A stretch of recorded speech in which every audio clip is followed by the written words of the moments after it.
Some women do not grow up, they do not mature, they remain psychologically fixated in a state of eternal youth, charming, light, spontaneous, but underneath it all, deeply, deeply fragile. You've seen this, haven't you? Perhaps even in yourself, they are the ones who live as if life were an endless rehearsal for something grand that never actually arrives. They jump from experience to experience, never truly diving into anything. Intense relationships, yes, but always brief. Grand, sweeping plans, but somehow never realized. There's a sparkle in their eyes, a captivating allure, but it often hides a silent pain. The profound, unspoken fear of growing up. This is called Puerla Aeterna, the eternal girl. It's a powerful archetype described by Carl Jung as the feminine counterpart of the Puer Aeternus, the eternal youth. But it was Marie-Louise von Franz, his closest disciple, who dissected the mechanisms of this pattern with almost brutal precision. According to her, the woman dominated by this archetype lives in a state of perpetual suspension, resisting psychological time, steadfastly refusing the crossing into true maturity. On the outside, she lives off lightness and charm, a captivating dance. On the inside, she carries the terror of surrender, the weight of responsibility, and the daunting commitment to the real. She does not want to grow up because, let's be honest, growing up hurts. Growing up means facing one's own emptiness, making irreversible choices, letting go of cherished fantasies. And the Puerla, she prefers to float, she prefers to keep all doors tantalizingly open. She prefers idealization to real, messy encounters. She dreams of perfect, transcendent love, but flees from genuine intimacy. She craves freedom, but not the burden of autonomy. She lives on promises, on potential, but fears the heavy weight of realization. Perhaps you are starting to realize that this is not just theory. No, this is the lived reality of many women, women who do not understand why they feel so lost, even while being admired by so many women who do not know why they keep repeating the same painful mistakes. Even while being intelligent, perceptive beings, women who collect beginnings, a scrapbook full of almosts, but have no continuity, no lasting chapters. Women who feel a constant gnawing emptiness but do not know where it comes from. Jung, when discussing feminine archetypes, said that a woman needs to integrate the animus, the inner masculine, to achieve a more solid, grounded relationship with herself and with the world. But the Puerla, she refuses this integration. She does not want structure, she wants to soar, to remain unburdened, and that is precisely why so often she falls. In this video, I will show you how this archetype acts in the shadows of the psyche, how it disguises weakness as freedom, how it distances you from the woman you could truly become, and more importantly, how to start getting out of this captivating yet ultimately stifling pattern. But I warn you right away, this is not content designed to comfort you. It is designed to confront you because you deserve to be whole, not just charming. If you have the courage to follow through to the end, you may discover that you are still living as a maiden when you should have already become a queen. The eternal girl is not a phase. It is not merely a personality trait. She is an archetype, a deep collective and timeless psychic form that inhabits the feminine unconscious. Carl Jung identified her as a reflection of the Puer Aeternus, the eternal youth who refuses to grow up to make commitments to anchor himself in reality. Marie-Louise von Franz was even more incisive, more direct in addressing this figure. For her, the Puerla Aeterna represents a woman whose soul remains trapped in an idealized, romanticized, ultimately sterile youth. And because of this, it blocks her individuation, her maturation, and her real, authentic flourishing. She is the woman who lives in the almost. She almost loves, almost builds, almost surrenders. She believes her freedom lies in the absence of ties, in the ability to flit from one thing to the next, when, in fact, she is merely fleeing from herself. Deep down, she does not want to deal with the limits, the inevitable constraints that life imposes. She has an aversion to routine, to boredom, to predictability. Everything that refers to the concrete, the tangible, frightens her because it threatens the magical, whimsical world where she feels safe. A universe where anything can still happen as long as nothing truly needs to be sustained. Von Franz accurately describes this pattern in The Problem of the Puerla Aeterna. The Puerla is so enchanted with the image of herself as a free spirit, a bohemian soul, that anything requiring real, lasting commitment becomes a profound threat to her. Passion is safe as long as it remains platonic, idealized. The project is exciting as long as it remains abstract, a beautiful idea. Life is light as long as it is dreamed, but never truly deeply lived. And the cruelest part of it all, she is often admired. People look at her and see brilliance, creativity, spontaneity. And indeed, these qualities are present undeniably, but they are just the surface, the shimmering facade. What no one sees, what she herself often refuses to see, is the existential void that silently, insidiously grows behind so much frantic movement. The Puerla is always too busy, too engaged in the next new thing, to realize she is going in circles.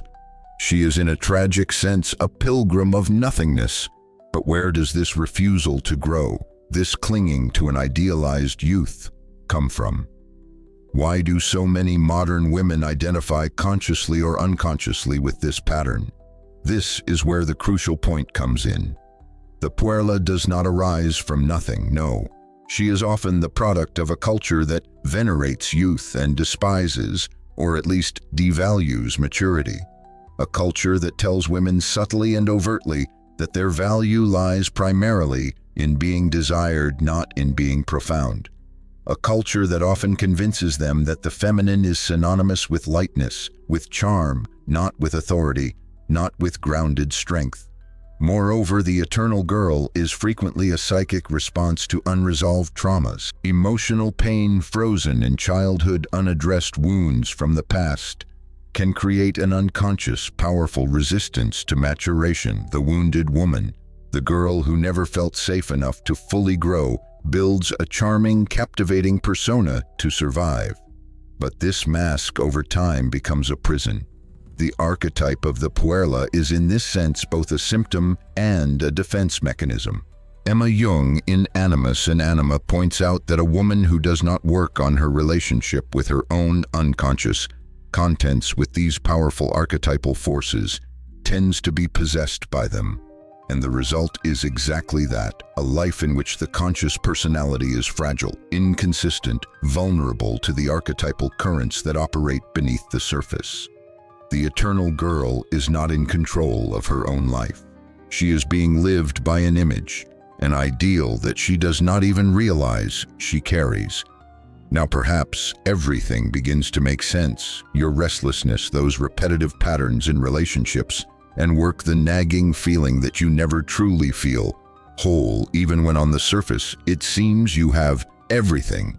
This is the effect of the Puerla. She does not want you to grow, because growing requires losing the illusion.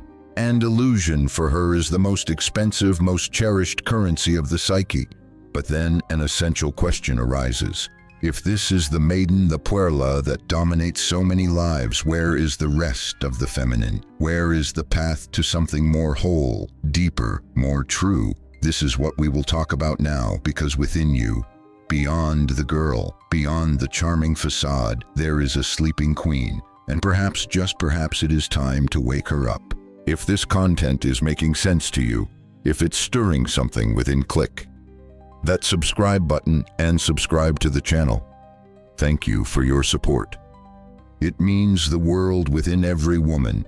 There are psychic forces that operate far beyond conscious will, far beyond what we think we control. Jung called these forces archetypes, primordial universal images that shape our most intimate experiences, our deepest fears, and our greatest potentials. In the case of the feminine psyche, two of these archetypes stand out with particular intensity: the maiden and the great mother. Understanding the tension, the necessary dance between these two figures is essential to recognize why so many women remain trapped in the illusion of eternal youth, even when everything around them, and indeed everything within them, is already crying out for transformation. The maiden is the image of purity, beauty, and freshness. She represents potential and openness to the new, the vibrant hope for something grand that is yet to come. She is the one who enchants, who seduces, who dreams. She is light, solar, inspiring in youth. This archetype is vital. It is absolutely necessary. It drives the desire to explore the world, to experience, to seek something beyond known limits. But the problem begins, as it so often does, when this image remains dominant in adulthood.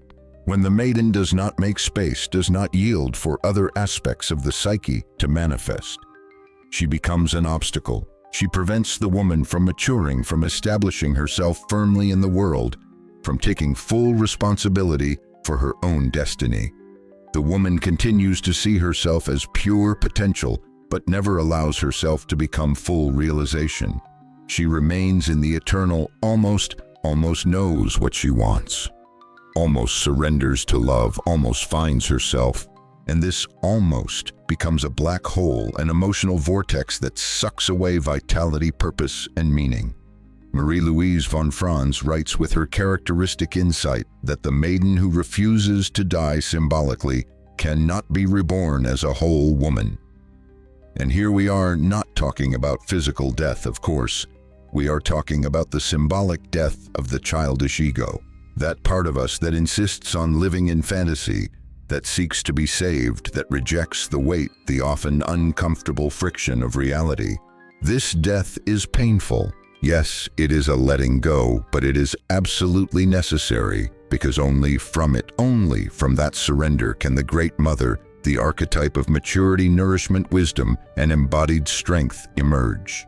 The Great Mother is not the nice, domesticated woman who cares for everyone and forgets about herself. No, that's a distortion. The true Great Mother in her archetypal fullness is the queen of her own inner world. She commands, she nurtures, she sustains, and she transforms. Unlike the maiden who waits to be chosen, the Great Mother chooses. Unlike the maiden who wants to be admired for her fleeting charm, the Great Mother demands respect for her enduring substance.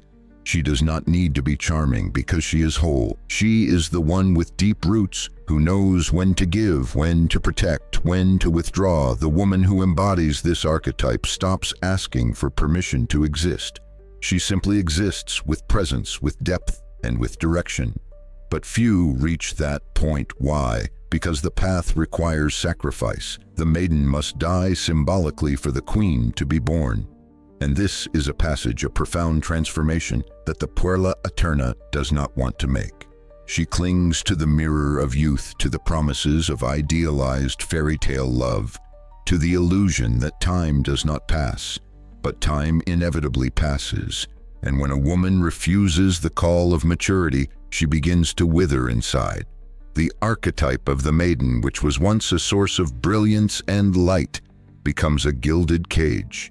Jung, when speaking about feminine individuation, points out that a woman only becomes complete when she integrates what is hidden within her, not just the seductive, charming image she shows to the world, but also her creative, her destructive, and her regenerative powers. The woman who lives only in the domain of the maiden is fragmented, she is half. And as long as she is half, she will be dependent, unstable, and vulnerable. Do you feel that there is something more in you, something stronger, deeper, more true than the fleeting girl? You are right that something is your inner queen, waiting for the moment when you will stop fleeing and start to reign. But before that, we need to look honestly, unflinchingly, at the places where the Puerla sabotages her life, where she undermines her relationships, her career, her most crucial decisions.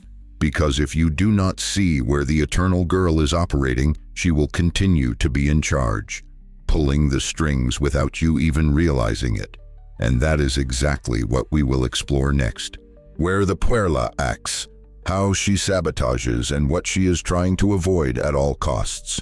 The Puerla is seductive. She has something charming, almost magical about her. She is creative, impulsive, spontaneous. She is always full of new ideas, overwhelming passions, and grand sweeping plans. But this vibrant energy, this effervescent enthusiasm, cannot sustain the weight of the real world. She shines brightly, a dazzling comet, and then just as quickly she disappears. Because deep down, she doesn't want to sustain anything. She wants to feel, to dream, to experience, but not to stay, not to commit, not to build. In relationships, this is devastating. The Puerla wants love. Oh yes, she craves it, but she doesn't want commitment. She idealizes the perfect partner, the sublime connection, the absolute blissful fusion. But the moment the other shows themselves to be human, flawed, real, imperfect, she pulls away. She starts saying that it's not like it used to be, that something has changed, that the magic is gone. The truth is, the magic as she conceived it and never truly existed. It was projection. She projected onto the other what she has not yet found, not yet cultivated within herself. Stability, depth, emotional structure. Marie-Louise von Franz, in The Problem of the Puerla Aeterna, describes the woman dominated by this archetype as living in constant search of a savior, someone to pull her out of her internal confusion, to bring meaning to her existence, to finally make her feel whole. But when that man appears, she demands so much from him and places such impossible expectations upon him that no one can sustain it. And frustrated, disillusioned, she returns to her familiar cycle of idealization and rejection. This oscillation is typical of the Puerla. She wants the ecstasy of the encounter, the thrill of the new. But she doesn't want the work, the often unglamorous effort of the bond. Because every real bond requires renunciation, confrontation, frustration, and she is not willing, not yet ready to deal with that. In her career, the Sabotage follows the same insidious pattern. The Puerla is always seeking something that makes sense, something that matches her essence, something that feels truly authentic. She has difficulty accepting routine, discipline, the necessity of continued, often unexciting effort. Everything that requires consistency, that demands showing up day after day, suffocates her. So she starts projects with boundless enthusiasm, but abandons them at the first sign of boredom, the first real challenge. She changes fields, courses, jobs, always thinking that she hasn't found her true mission yet. She says she is demanding, that she seeks authenticity, but often, very often, she is just fleeing from the inevitable pain, the unavoidable friction that every real meaningful path requires. Jung in Animus and Anima warns of this type of woman, whose animus, the rational structuring function of the unconscious, is still immature, undeveloped. This manifests in inflated speech, full of grand ideas, sweeping pronouncements, and a unique vision of the world, but with little concrete achievement, little tangible reality to back it up. The woman dominated by the Puerla talks a lot about herself, her gifts, her unique perspective, but cannot root this in something solid, because the animus has not yet been confronted, wrestled with, or truly integrated. It remains as a seductive but ultimately empty discourse. And the woman continues adrift. And then there are the choices, or rather the refusal to choose. The Puerla is terrified of definitive decisions, because choosing something means giving up other possibilities. It means closing cycles, leaving parts of herself, potential selves behind. And this is unbearable for her. Therefore, she lives in the eternal maybe. Maybe she wants this. Maybe she will follow that path. Maybe she will return. Maybe she will change again.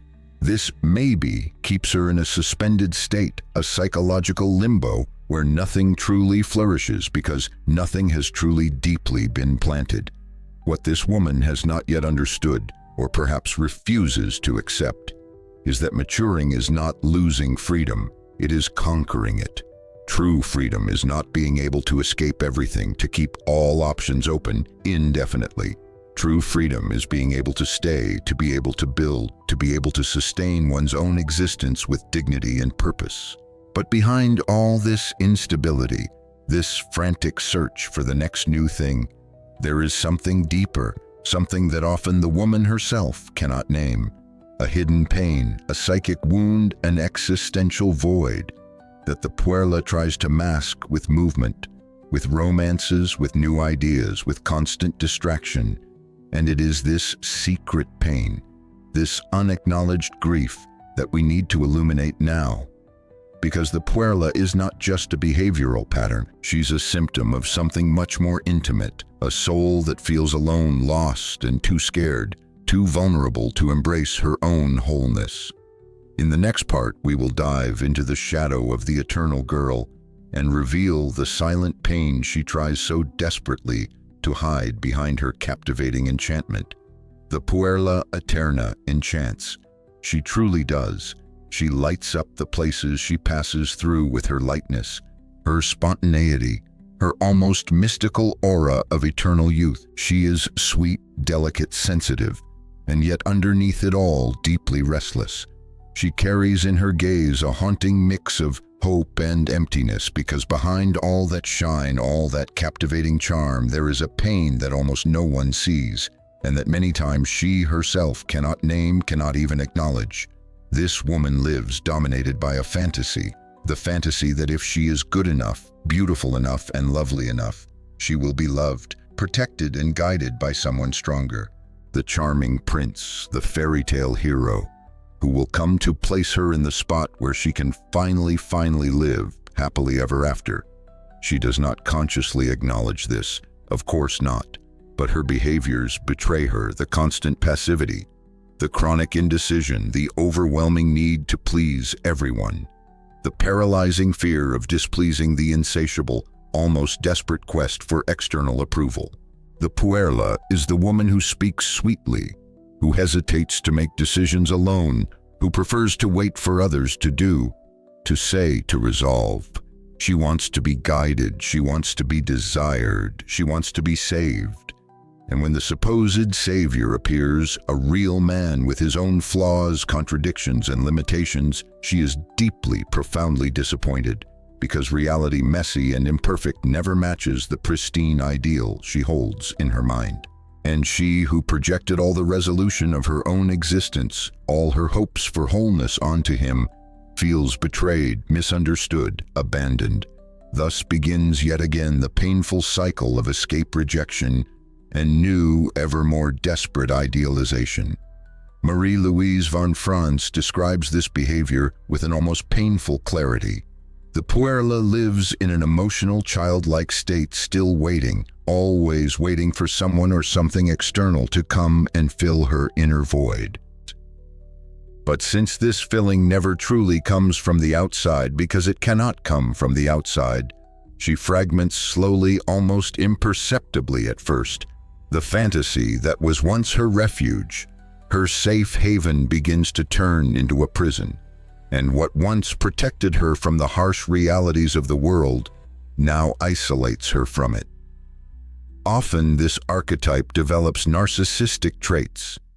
The Puerla becomes obsessed with herself, with her image, her reflection, her appearance. She revolves around the mirror, real or symbolic, and expects the world, everyone in it, to validate her, to affirm her, all the time, that the other exists only as an audience, an external mirror that must reflect her beauty, her grace, her sensitivity. And when the other fails to fulfill this demanding, often unspoken role, she reacts with anger, contempt, or an icy emotional coldness. This self-absorption, this inward gaze, prevents her from truly seeing, truly feeling the suffering of others. Her empathy, if it exists, is often superficial. Strategic, she knows how to appear sensitive, how to say the right things, but deep down her attention is always focused on her own inner drama, a drama that she amplifies in thoughts, gestures, and words, as if she were living an eternal, tragic romantic play. The Puerla is both the actress and the primary spectator of her own life. And on this internal stage, the plot is always relentlessly the same. She waits, she enchants. She is disappointed, she suffers, but she never truly changes. and there is one theme that terrifies her deeply. Time, the idea of aging, of losing that youthful bloom, is unbearable, because the archetype of the eternal girl is so closely, so inextricably linked to physical youth, to fresh beauty, to the enchantment that only novelty seems to bring. When the years begin to pass and the marks of time, the wrinkles, the gray hairs, the shift in energy appear in the mirror, she enters a profound crisis. The fantasy, her carefully constructed identity, begins to crumble, and with it the very foundation of her being feels threatened. She tries to resist. Of course, she invests in appearance, in performative affection, in emotional distractions, in anything that might hold back the tide. But nothing ultimately stops the approaching psychic collapse, because the problem was never time itself. It was the fact that she never built a solid, mature, real, internal foundation. Without this inner structure, this core of self-acceptance and resilience, the passage of time becomes an existential threat, and many unfortunately succumb. There are cases where this radical, unyielding refusal to mature leads to more severe psychological states. The Puerla begins to disconnect from reality in more profound ways. She enters increasingly closed, more unreal, internal worlds. Fantasies replace real bonds, desires unacted upon replace concrete actions. Real life with its demands and imperfections becomes unbearable. And the charming woman of yesterday, who seemed merely dreamy and whimsical, transforms into a reclusive, isolated figure trapped in a subtle, pervasive form of psychosis, where there is no longer any real exchange with the world. Only echo, only the sound of her own internal, often sorrowful monologue. And perhaps this is the most painful point of all. This woman is not bad. She is not malicious. She is lost. She created this world of fantasy, this charming persona, to protect herself from pain, from a world she perceived as too harsh, too demanding. But now she drags these internal shackles through life, projecting them onto others, repeating cycles of hope and disillusionment, and ultimately sickening her own soul. Not because she wants to, but because she doesn't know another way to exist. But there is another path, a path where the woman stops living as a fairy tale character and begins to live as the author, the conscious creator of her own story.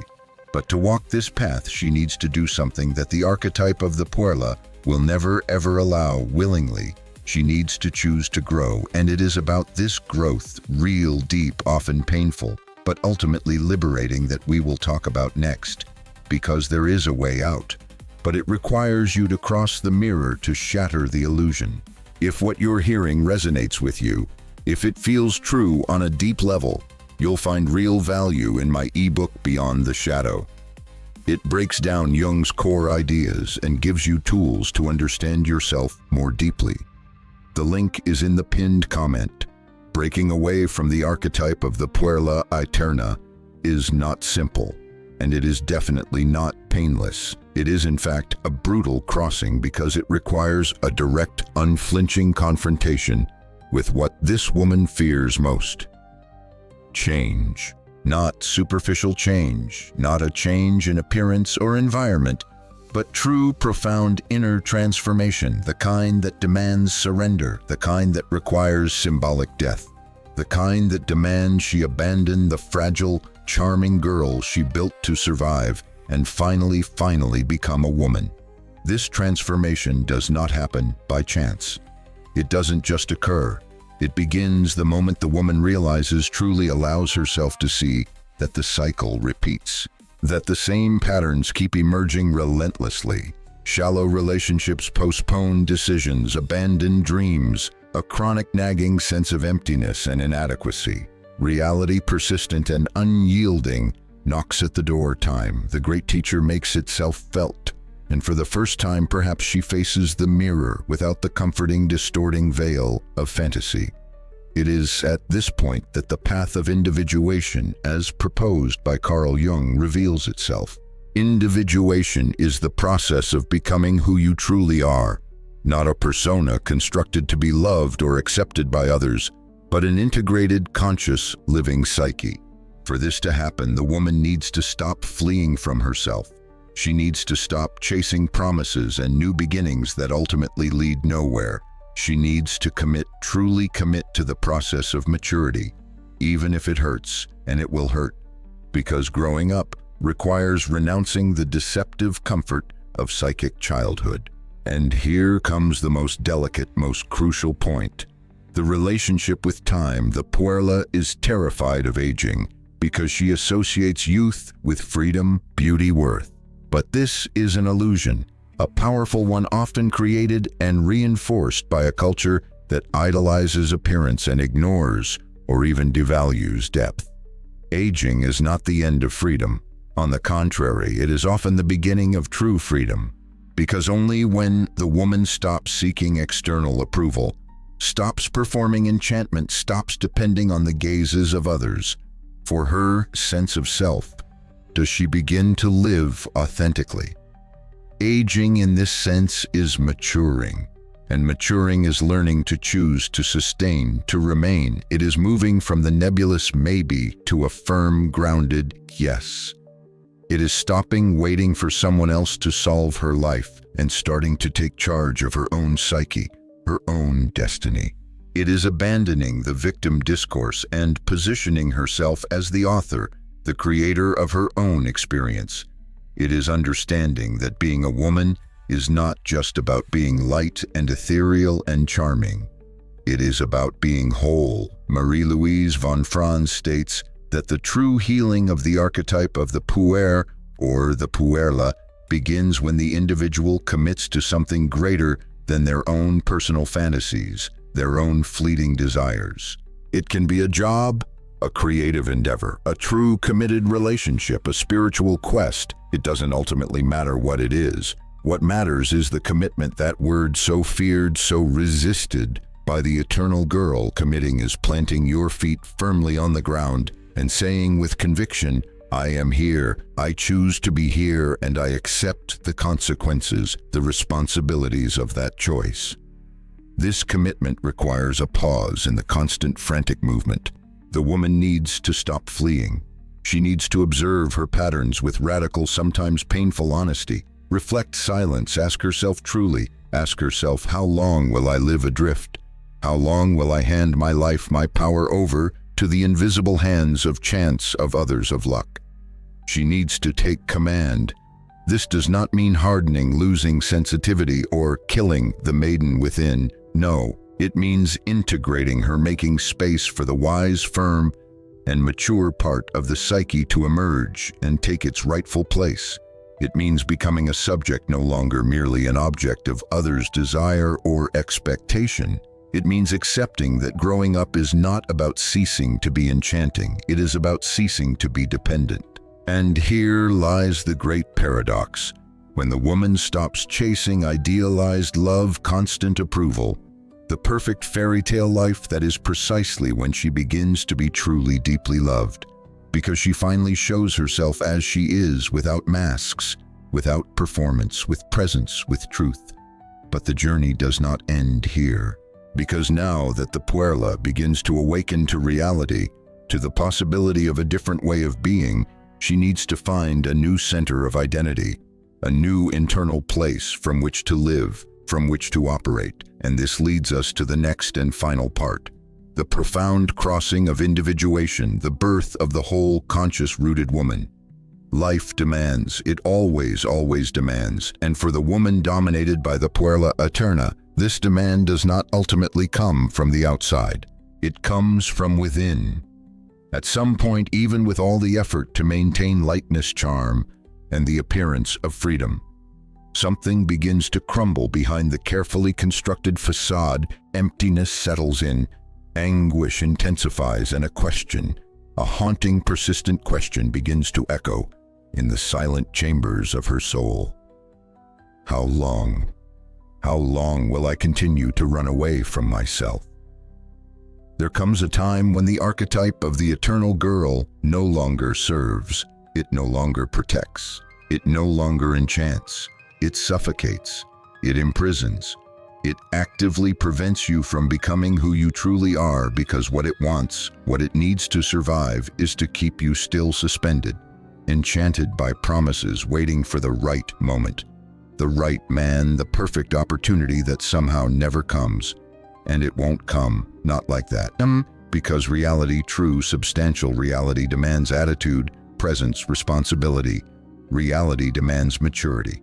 The process of individuation, this sacred path of integration of the psyche that Jung so brilliantly described, begins right here.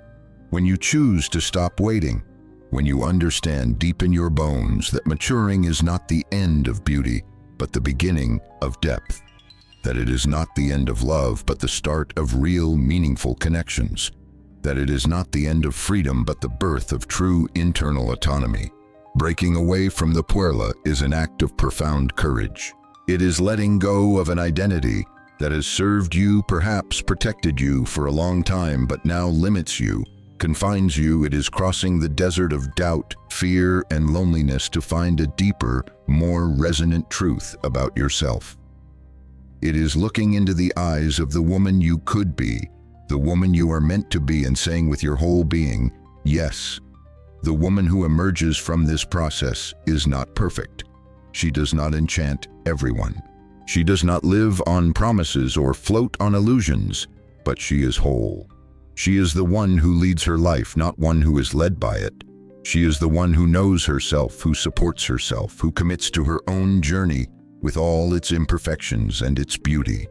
And this woman, unlike the maiden, no longer waits for a happy ending. She creates her own story with clarity, with courage, with truth. Now stop and look honestly at your life. Are you, or is someone you know, living as the protagonist, the true hero, or as an extra, a supporting character in your own destiny? Have you witnessed the presence of an eternal girl who is still waiting passively for someone to come and save her? Or is she perhaps finally ready to save herself? If something here touched you, bothered you, or made you see a pattern that you or someone you know carries, comment below. Tell me what you noticed. Sometimes just putting it into words, giving it a name, is the very first most powerful step to transforming an idea, an insight, into lived reality. And if you felt that this video spoke to something deep, something important about someone close to you, or something within your own soul, don't stop here. Keep watching. Click on the next video. It is important because the path of awareness, the journey to wholeness, does not end in a single revelation. It continues in every choice, every conscious step you make from this moment forward.